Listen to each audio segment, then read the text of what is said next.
Hello, class. Welcome back. This week we'll be talking about something a little bit different.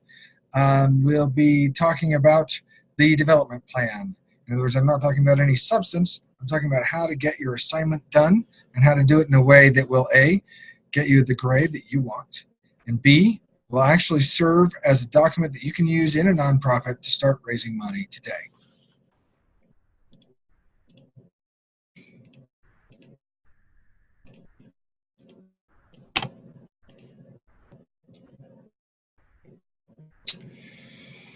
So today you'll be turning in the first draft of your development plan that should be between 2 and 4 pages. It's going to have 3 main parts: the introduction, the language guide, and the financial profile. If you also want to make a statement about how you will be using the development plan, how you'll be collecting data, which was our assignment from last week, then feel free to go ahead and do that. You can add that in. You only need to make a couple of sentences to really tell us how you're going to manage your data. Are you going to use Google Forms? Are you going to use Excel? What sort of data are you going to collect on the people? Like, are you going to have the research notes and the research notes and contact data? That'll be necessary. But what sort of propensity scores are you going to have? Are you going to have a target amount that you'll ask each donor to ask for money? You're going to have a target amount, like a set amount of money that you're going to ask from each donor, right? I got it right that time. And a propensity score, like how likely they are to donate. Or you're going to have something slightly different. And if you are, then you need to explain that in your development plan.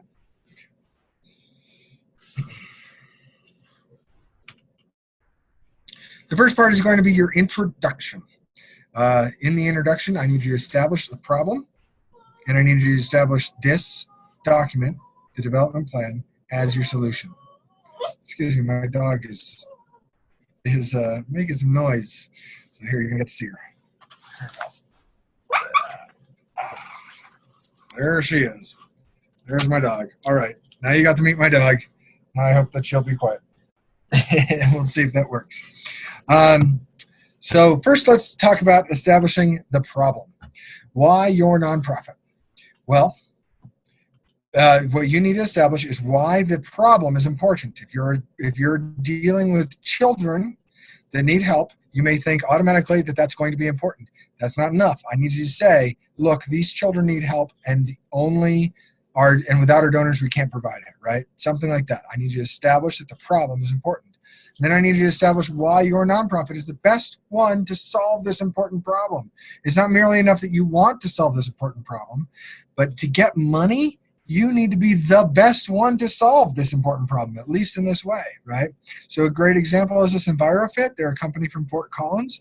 They design low carbon footprint stoves so they can save the environment, while at the same time they give them away to people around the world who don't have access to quality cooking equipment. And so they're solving 2 problems at once. Why are they uniquely situated to solve that problem? Well, because they have a lot of contacts in third world countries that need the stoves, and in the same third world countries and developing nations, they have contacts who can build the stoves. So they're able to build the stoves in the same nations that are receiving the stoves, thereby giving a lot of social capital to the nations at the same time as they're cutting their carbon footprint and giving them a cheaper way to cook, right? So they've positioned themselves in this really great way where they are the best people possible because they have these connections, right? All nonprofits have that. They've been positioned in a way that they are the best possible link. You know, it might be, I have this land in Florida. I'm the best possible person to create a foster home in Florida using this land, period. You know, that's it. You know, this is Sun Valley. The only people who are going to help Sun Valley is Sun Valley, right? Wherever you're at, whatever your nonprofit, there is a way to make sure that you are the best one situated to solve that problem. You need to be able to communicate that not only in your development plan to the people who will be executing your development plan, but to your donors. So this is where you're going to be able to start communicating that so that it gets to your donors through the people implementing your development plan. The other thing you need to establish in the introduction is why this plan. Why do we need a development plan at all, right? To you, I hope by now that that's obvious. that obviously you cannot raise a substantial amount of money and really support a nonprofit organization without a development plan. Right? I hope that's obvious to you, and we read a lot of chapters that spoke to that, especially the first chapter, right? But to the people that you're writing for, that is the other people who are actually going to have to pick up this piece of paper and turn it into a development plan, turn it into a fundraising plan, right? It's not obvious to them yet, so you have to spell it out. You have to say, this is why this development plan is important. And you also have to iterate, and that can be one sentence, right? And in the second sentence, you have to iterate why it's important to actually strive to achieve these development plan goals. If we don't achieve these goals, if we fall short, then there has to be a consequence for that. There has to be some reason why it's important to achieve these goals. So that's the 4 things that I need to see out of an introduction. It can be about 2 paragraphs long, maybe half a page, maybe a little bit longer. But those 4 things need to happen. That is to say, why is the problem important? Why is the nonprofit the best possible organization to solve this problem? Why is a development plan important? And why is it important to achieve each of the little goals of the development plan, right? That's usually a dominoes argument. If you don't achieve this goal, then this goal won't happen, etc. So it's usually a dominoes argument about why it's important to achieve the plan goals, right? Keep it upbeat. Don't be like lectury, but do make sure that people understand the importance. The next part of the development plan that we'll be turning in for today, it will be the language guide. You've already tuned in the language guide once, right? So you don't necessarily need to do a lot of work for the language guide. I'm hoping that it's going to be pretty, not cut and paste, but edit and paste, right? Edit, cut and paste, basically. Because I do need it to be new and improved. I need it to be better. I need you to have taken the comments that you got in when we put up the discussion boards in our small groups for the language guide and make it better. I need it to be no more than, and hopefully a little bit less than, 1 page. By this point, you should have been able to clean it up, make it tight, make it really compelling and short, okay? And the reason is, there's 2 reasons. 1, people don't want to listen to it when you're asking them for money. They don't want to listen to all that jibber jabber. Number 2, your people who are asking for money won't use it if it's too long. So you need to keep it short. It needs to be compellingly written. That's just going back to number 1, right? New and improved. It needs to be better than the last one. In other words, I want to see that you've done some work and tried to make it cleaner and better. Also, I need a good ask. What do I mean by a good ask? Well, I'm happy that you asked, because I've written down 4 tips for having a good ask. You can also look at the book. Your book has listed some of the ways to make a good ask. The number 1 tip is that I needed a specific impact, right? You need to know exactly what some of this money is going to, okay? It's going to help something. Buy meals for 1 family for a week. That's great, okay? I need a target date.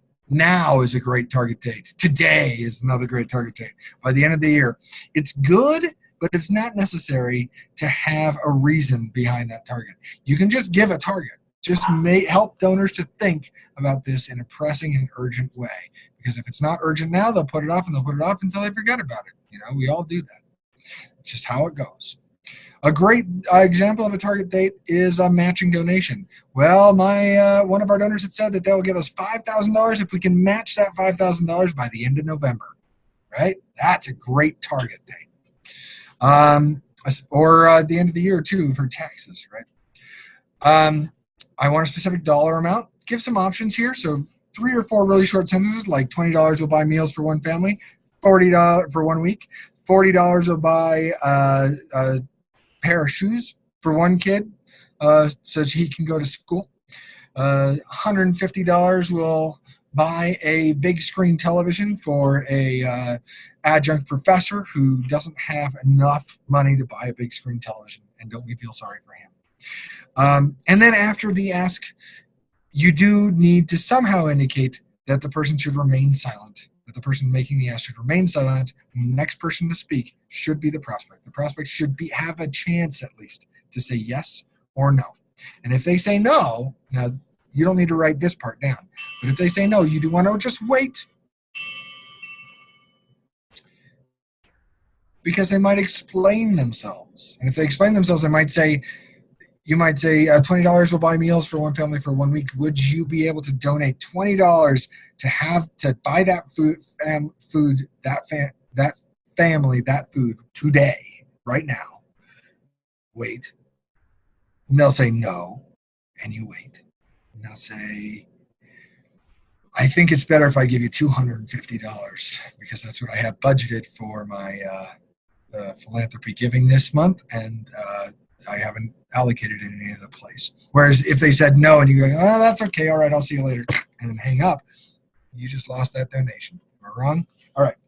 And then, so you do want to maybe indicate that after the question mark saying, do you feel comfortable giving that money today? Do you feel comfortable giving $20 today? Do indicate silence somehow. Wait for the prospect to respond. That is a great way to write a good ask. There are other ways to write a good ask, but this is the way that I think you should start with, and then you can adjust it as you feel the need. The next part of your development plan, and the last part for today, will be the financial profile. What does that mean? It means a budget and goals. That's it. You don't need to do any writing. This can be on a table, right? So it doesn't need to actually be sentences. It maybe should just be on a table, like this much is going to this much is going to this much is going to this. All right. So what are the three parts? Well, there's budget.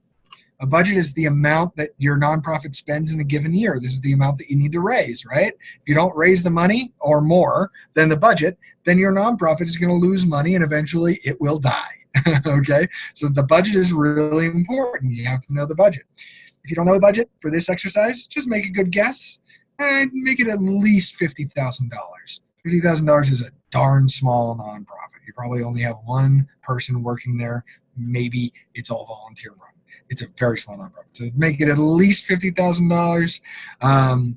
More realistic would be like $250,000 or $300,000 if you're writing the development plan for the entire nonprofit, right? If you have real life example, just ask the budget from the CFO. That it's public. A lot of these budgets are made public, so you can just go on to the IRS page or GuideStar.com and look up the 990s, and you'll see their budgets. You'll see how much they spent. Break down the budget by at least 3 different programs that could be funded, right? You want to be able to say, well, you can fund the yoga program, you can fund the tennis program, or you can fund the detoxification program for our clients. And also break it down by administrative costs. These are all things that you'll be able to ask for when you're making your asks in the language guide, right? All these different programs. Also break it down by administrative costs because we do need to know what our overhead is. These are not things that you can ask for using that same sort of ask. You have to say something like, well, our administrative costs are 5% of our budget. So for $500, you can buy 1 week of our administrative time, right? And then you can ask someone for $500 that way. But you do need to know what the administrative costs are. And I'll show you why in a minute. The next step is to set your goals. These goals aren't set in stone right now, so don't agonize about them. Just set a few goals. Make sure that the goals add up to the amount in the budget, and then add maybe a few $1,000s on top of that, a few percentage points, right? So if you're got a $50,000 budget, maybe make your goals $55,000, right? If you have fundraising data from previous years, just use that, but then add to at least 2 areas. Usually you don't want many more than 2 areas to increase at a time because you want to be able to focus on increasing 2 areas, and the next year you focus on increasing 2 other areas, etc. You don't want to spread your focus too thin. And you want to increase it realistically. Sometimes you can be lucky, increase it year over year by 100%, 200%, but realistically aim at 20% tops, maybe 10, 15% increase per year. It's a slow process fundraising. You need to build a lot of social capital. If you're not with an institution, just think, use your intuition, use your gut, right? And make it up. Make up what your goals are going to be. Start maybe with, if you're doing $50,000, start with $10,000 per strategy. And then adjust it as you think, maybe major donors will be able to be $20,000, and maybe I'll only be able to get $5,000 for a run walk, etc. Okay? Use at least 5 different strategies. That's the assignment here because I need to know that you are grasping these different strategies. I need to know that you know the difference between a major donor campaign, an end-of-year campaign, a grassroots campaign, and a social media campaign. I need to know that you know the difference between all those different things. That's one of the reasons that the development plan requires that you have 5 different strategies. The other reason is that if you rely too heavily on one strategy and you lose that strategy, your nonprofit is dead. So it's always really important to have several different strategies. 5 is a minimum that you want to have. Only 2 strategies should be events for this assignment. So you can have 2 different strategies be 2 different events. You can have a major fundraising event in the spring, and you can have a run walk in the fall, or vice versa. All right. I want to look at some common profiles here so you can think whether you're in line with other organizations that are similar to you. So this table, which I provided on the site, is a table from Dennis Young's book on nonprofit finance. He went through all of the nonprofits in America, and he figured out how much of their organization was funded from each of these areas. Right. So most of what we're talking about here so far has been this contributions, gifts, and grants over here. It's all about getting the donation, right? That's most of what we've been talking so far. All right. And then program services, revenue, and contracts. Well, that is money that you get because you've done a service for somebody. Say you're a theater company, a nonprofit theater company, and you get $20 for a ticket to see a show. That's a program service, revenue, and contract. Say you are a homeless shelter and you get $55,000 from the city and county of Denver to house homeless people for on an emergency basis when it gets too hot or too cold, and make sure that you put up extra cots. That would be also a contract here. Investment income just means you have so much money that you've put some into the stock market, and then other, we don't even need to think about that. But these 2 columns you should be thinking about when you're putting together your goals. If you are an arts and culture organization and you are expecting 70% of your revenue to come from donations, maybe you need to rethink. Or maybe you have something that's genuinely different than most arts and culture organizations, right? Or maybe you need to rethink where you're getting your money from. So this is just a good way to know whether you're on base or off base. Also, if you're getting 70% of your money from donations as an arts and culture organization, you might be able to really notch up your program and service revenue. So you might be able to increase by increasing program service revenue and contract money, right? If you're in a health organization and you're getting only 5% from contributions and gifts and donations and grants, well, maybe you need to find more grants, right? Or maybe you need to find some more contributions from major donors. So it's just a way to think of how you can expand your revenue and how close you are to other organizations. But it's just a rule of thumb. It should not be considered anything hard line, okay? Unrestricted funds are those administrative funds. They're not for any particular program. You need to be able to solicit some unrestricted funds because people don't like giving for administrative. They don't like giving administrative funds. They like giving money that goes directly to people. You know, they get giving money that goes directly to the clients. So they don't really like giving unrestricted funds. What is an unrestricted fund? It's a donation. Restricted fund is a donation that is designated for a specific purpose. Donations that are designated for a specific purpose, such as $20 will buy 20 meals for a person who's experiencing homelessness. $20, 20 meals for a person experiencing homelessness. That's a restricted fund. You can't spend that money any other way. So if you want to pay a secretary with that so that you can actually count the money and put it into the bank, you can't do that. You need to have other money, unrestricted funds, to make that happen.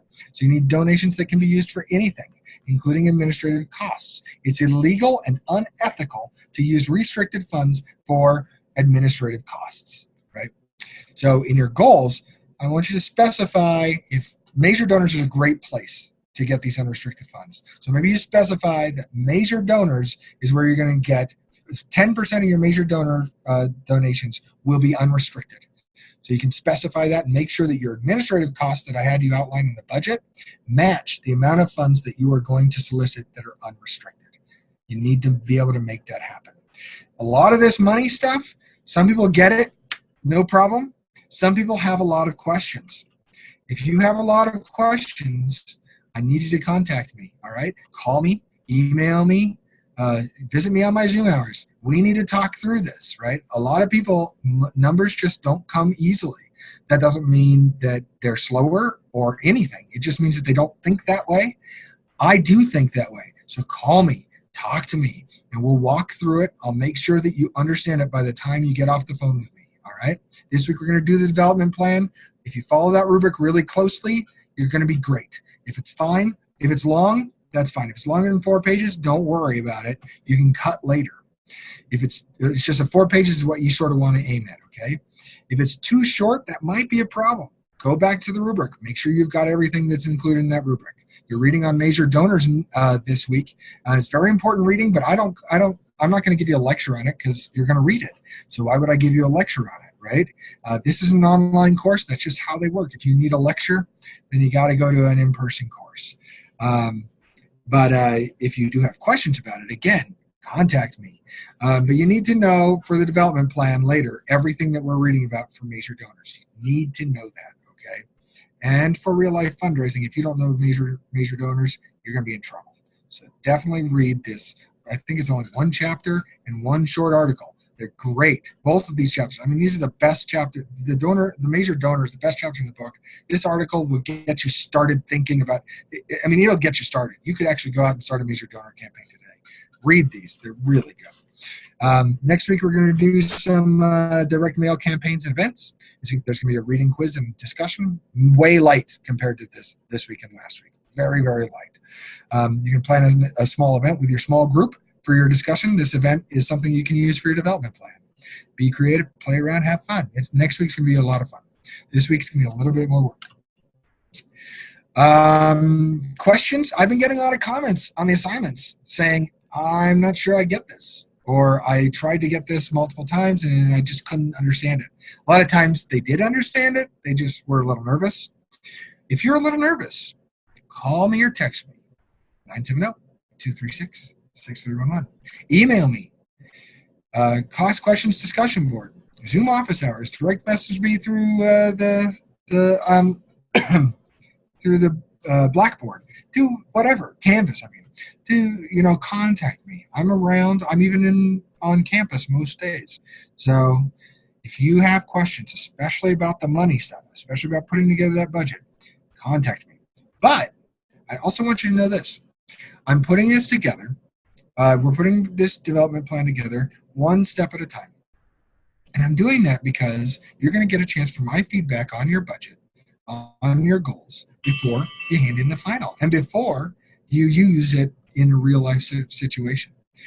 So this is your chance to, take a few risks.